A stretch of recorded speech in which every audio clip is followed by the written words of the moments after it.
வணக்கம். நவம்பர் 26, 2010 இட்டாலியில் இருக்கிற ஒரு சின்ன டவுனான பிரம்படி டி சோர்னா அப்படின்னு ஒரு பிளேஸ்ல அன்னைக்கு ஈவினிங் டைம் இருக்கும். அப்போ 13 வயசு ஆகுற ஜாரா கேம்ப்ரோசியா அவங்களோட ஜிம்னாஸ்டிக் கிளாஸுக்காண்டி சாயந்தரம் 5:15க்கு வீட்டை விட்டு கிளம்பி நான் ஒரு 6 மணிக்கெல்லாம் வீட்டுக்கு வந்துடுவேன் அப்படின்னு சொல்லி அவங்க பேரண்ட்ஸை சொல்லிட்டு போறாங்க. போயிட்டு கிட்டத்தட்ட மணி 6:30 தாண்டுது, அவங்க வீட்டுக்கு வரல. ஸோ அவங்க அம்மா வெயிட் பண்றாங்க. கிட்டத்தட்ட மணி 7 ஆகுது.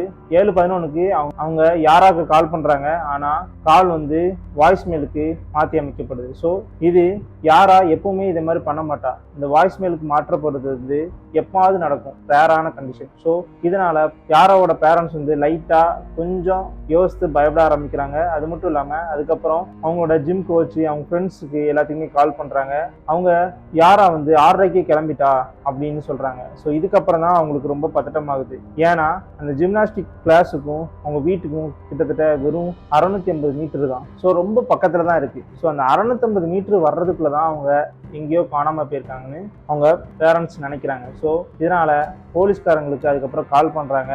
இதை தெரிஞ்ச இன்வெஸ்டிகேட்டர், அதாவது இதை முக்கியமா இன்வெஸ்டிகேஷன் பண்றது லெட்சியா ரஜூரி. ஸோ இவங்க இந்த கேஸோட முக்கியத்தனத்தை புரிஞ்சுக்கிட்டு உடனே இன்வெஸ்டிகேஷன் ஸ்டார்ட் பண்றாங்க. அப்படி என்ன ஆச்சு யாராக்கு?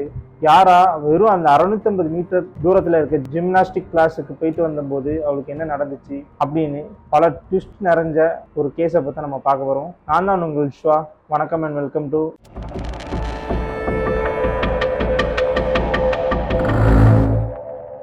யாரா. அன்னைக்கு 5 மணிக்கு கிளம்பும் போது கரெக்டா நல்லா பனி பொஞ்சிட்டு இருந்துச்சு. ஸோ இதனாலேயே அவங்க பேரண்ட்ஸ் ஃபர்ஸ்ட் இன்னைக்கு போக வேண்டாமே அப்படின்னு சொல்லியிருக்காங்க. ஆனா யாரா இல்லம்மா பக்கம் தானே, நான் போயிட்டு வந்துருந்தேன், கிளாஸுக்கு உள்ள போயிட்டேன்னா பிரச்சனை இருக்காது அப்படின்னு இருக்காங்க. ஸோ 650 மீட்டர்னு அவங்க பேரண்ட்ஸும் அதை பெருசா எடுத்துக்கல. அவங்க போயிருக்காங்க, பட் போயிட்டு ரிட்டர்ன் வீட்டுக்கு வராதனால தான் அவங்க பதட்டம் அடைஞ்சிருக்காங்க. ஸோ இதனால இன்வெஸ்டிகேஷன் ஸ்டார்ட் பண்றாங்க. ஸ்டார்ட் பண்ணும்போது அந்த 650 மீட்டர் தான் அவங்க காணாம போயிருக்காங்கன்னு தெரிய வருது. ஸோ ஃபர்ஸ்ட் எடுத்தோன்னே அவங்க ஃப்ரெண்ட்ஸுக்கும் அது மட்டும் இல்லாம ஜிம் கோச்சை பத்தி விசாரிக்கிறாங்க. அது மட்டும் இல்லாம அவங்க ஃபேமிலியும் விசாரிக்கிறாங்க. அவங்க ஃபேமிலி யாருன்னா அவங்க அப்பா அம்மாக்கு மொத்தம் 2 ஆண் குழந்தையும் 2 பெண் குழந்தையும்.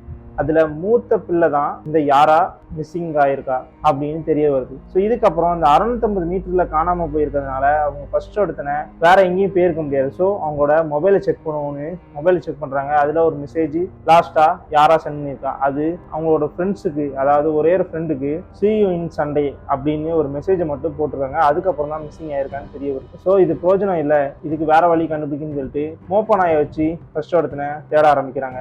அது அந்த மோப்ப நாய் நேரா ஏத்தாப்புல போகாம அதுக்கு ஆப்போசிட், அதாவது ஜிம்முக்கும் வீட்டுக்கும் ஏத்தாப்புல போகாம ஆப்போசிட்ல இருக்கிற ஒரு சின்ன வில்லேஜுக்கு போகுது. அந்த வில்லேஜ் பேரு மப்பல்லோ வில்லேஜ். ஸோ போலீஸ்காரங்க வேற எங்க இருந்து மொப்ப நாயை விட்டாலும் அது நேரா அந்த வில்லேஜுக்கு தான் போகுதுன்னு தெரியுது. ஸோ அப்போ கில்லர் இந்த வில்லேஜில் தான் இருப்பான்னு தெரிய வருது.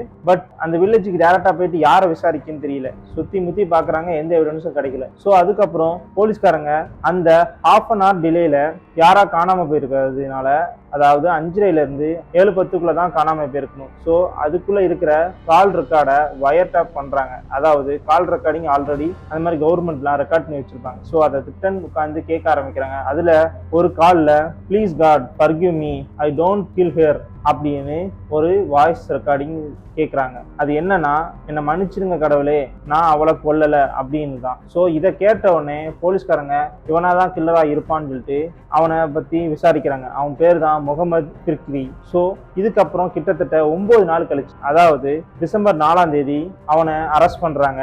அரெஸ்ட் பண்ணதுக்கு அப்புறம் இன்வெஸ்டிகேஷன்ல ஒரு சின்ன திருப்பம் வருது. என்னன்னா, அவன் இந்த ஊருக்காரன் இல்லை அப்படின்னு மக்கள் எல்லாமே சந்தோஷப்படுறாங்க. ஏன்னா இந்த டவுன்ல ரொம்ப அமைதியான டவுன். ஸோ இங்க யாருமே இதை மாதிரி தப்பு பெருசா நடக்கவே நடக்காது. ஸோ இதனால போலீஸ்காரங்க இது வேற ஊருக்காரன், அதாவது முகமது பிர்கி வேற ஊருக்காரன் தெரியுது, அதாவது வேற நாட்டுக்காரன் தெரிஞ்ச உடனே அங்க இருக்க மக்கள் எல்லாம் சந்தோஷப்படுறாங்க. ஸோ இதனால அங்க இருந்த, அதாவது போலீஸ் இன்வெஸ்டிகேஷன்ல இருந்த ஒரு ஆளுக்கும் டவுட் வருது. ஸோ அதுக்கப்புறம் விசாரிக்கிறாங்க.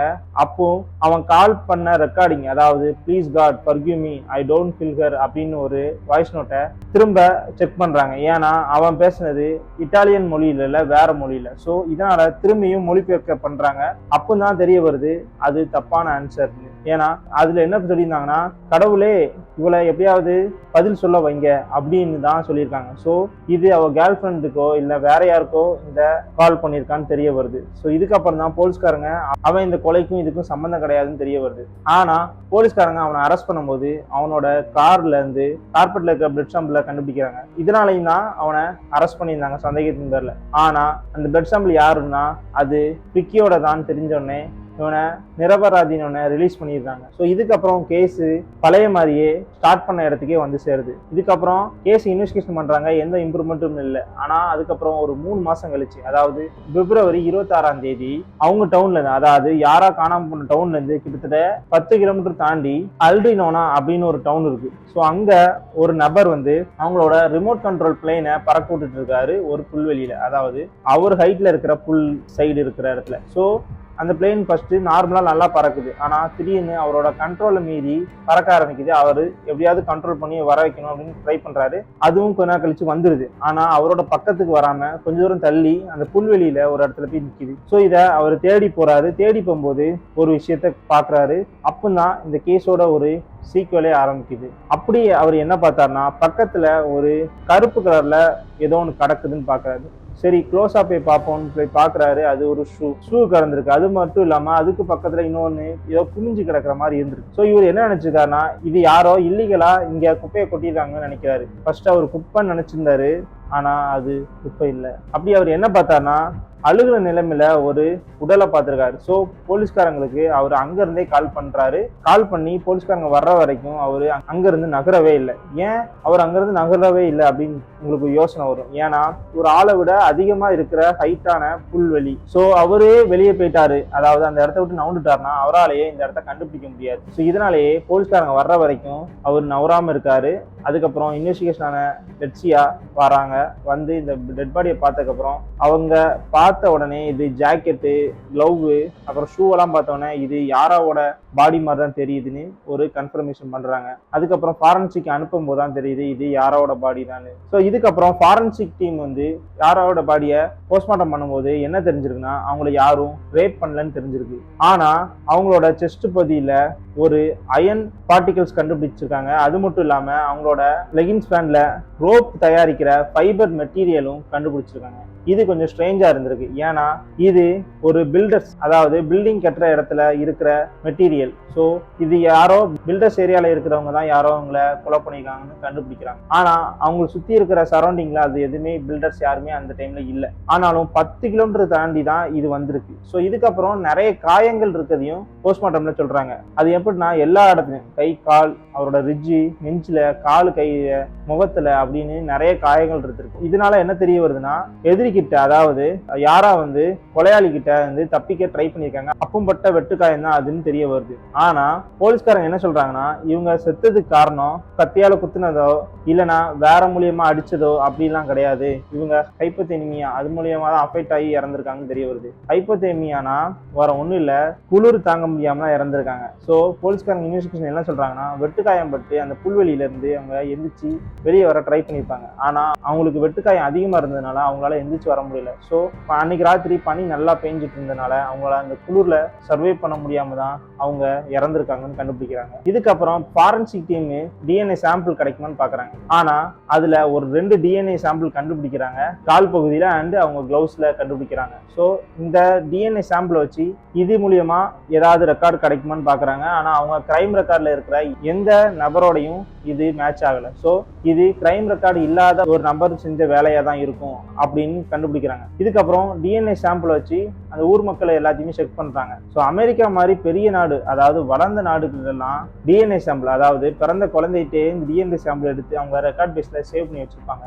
ஸோ இந்த மாதிரி ஒரு கேஸ் இல்லைன்னா ஒரு இன்வெஸ்டிகேஷன் பண்ணும்போது அவங்களுக்கு இது யூஸ்ஃபுல்லா இருக்கும். ஆனா இத்தாலியில அது கிடையாது. ஸோ அவங்க ஒவ்வொருத்தங்களாம் இன்வெஸ்டிகேஷன் பண்ண ஸ்டார்ட் பண்றாங்க. அப்போதான் இன்வெஸ்டிகேஷன் பண்ணும்போது அவங்க ஃபேமிலிட்ட இருந்து ஆரம்பிக்கிறாங்க. ஃபேமிலி, ஃப்ரெண்ட்ஸ் அண்ட் ஃபேமிலிஸ், அவங்க யாராவோட டைரக்டா கனெக்ட் ஆனாங்க, இன்டைரக்டா கனெக்ட் ஆனவங்க எல்லாத்தோட டிஎன்ஏ சாம்பிள்ஸும் எடுக்கிறாங்க.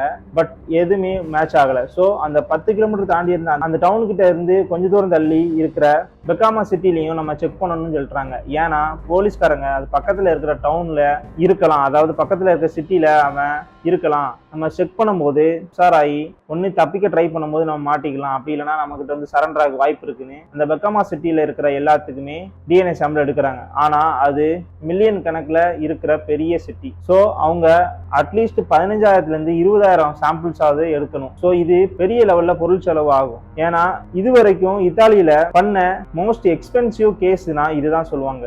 ஏன்னா அவங்க ஸ்டார்டிங்ல டாகை வச்சு தேர்னதுலேருந்து இப்போ இந்த டிஎன்ஏ சாம்பிளுக்கு ஒவ்வொன்றையும் செக் பண்றதுக்கும் ரொம்ப செலவாயிருக்கும். ஏன்னா டிஎன்ஏ சாம்பிள் நார்மலா ஈஸியா கிடைக்காது. ஒருத்தங்கிட்ட இருந்து டிஎன்ஏ சாம்பிள் எடுத்ததுக்கப்புறம் 6 மணி நேரம் கழிச்சு தான் ரிசல்ட் வரும். அதுக்கு ரிசல்ட்டுக்கும் அவங்க நார்மலா man power, lab report, current bill அப்படி இப்படின்னு நிறைய செலவுகள் இருக்கு. ஸோ இதனால இது மோஸ்ட் எக்ஸ்பென்சிவ் கேஸாவே அங்க பேசப்பட்டது. ஆனாலுமே எந்த யூஸுமே இல்லை. இதுக்கப்புறம் எந்த யூஸுமே இல்லாத டைம்ல கிட்டத்தட்ட ஒரு 6 மாசம் கடந்து போகுது. மே 2011 அப்போ யாராவோட இறுதி சடங்கு நடந்துட்டு இருக்கும்போது இங்கே ஆல்டர்னேட்டிவா டிஎன்ஏ சாம்பிள் வச்சு செக் பண்ணிட்டு இருக்காங்க. ஆனா எந்த யூஸுமே இல்லை. ஸோ கடைசியா ஒருத்தங்க மூலியமா ஒரு ஐடியா கிடைக்குது, இவங்களோட பாடியை 3D ஸ்கேன் பண்ணுவோமான்னு. ஸோ அந்த 3D ஸ்கேன் பண்ணதுக்கு அப்புறம் தான் இந்த அஞ்சலி நடந்துச்சு. ஸோ நடந்து முடிஞ்சு இந்த ரிசல்ட் வர்ற டைம்ல அவங்களுக்கு அஞ்சலி முடிஞ்சிச்சு. அதாவது யாராவோட பாடிக்கு அஞ்சலி செலுத்தி முடிச்சிட்டாங்க. இதுக்கப்புறம் அந்த ரிசல்ட் வரும்போது ஒரு முக்கியமான சீக்ரெட் கண்டுபிடிச்சிருக்காங்க. என்னன்னா யாராவோட அண்டர்வேர்ல ஒரு புதுசான ஒரு டிஎன்ஏ சாம்பிள் கண்டுபிடிச்சிருக்காங்க. இதுக்கப்புறம் தான் போலீஸ்காரங்க வேற மூலியமா தேடுறாங்க. அந்த டிஎன்ஏ சாம்பிள் தான் முக்கியமா யாரோடதா இருக்கும். ஏன்னா அவன் வெட்டுக்காயம்பரம், அதாவது யாராவும் அவங்களும் ஃபைட் பண்ணிட்டு இருக்கும்போது அவனோட பிளட் வந்து அண்டர்வேர்ல பட்டிருக்கு. அதுதான் அந்த டிஎன்ஏ சாம்பிள் சொல்றாங்க. ஸோ டிஎன்ஏ சாம்பிளை டைரக்டா டிஎன்ஏ சாம்பிள் மூலியமா செக் பண்ணாம ஒய் குரோமோசோம் மூலியமாவும் செக் பண்றாங்க. ஒய் குரோமோசோம்னா இப்போ அவங்க அப்பாட்ட இருந்து டைரக்டா ஒய் குரோமோசோம் நம்மளுக்கு வந்துடும். அந்த ஒய் குரோமோசோம்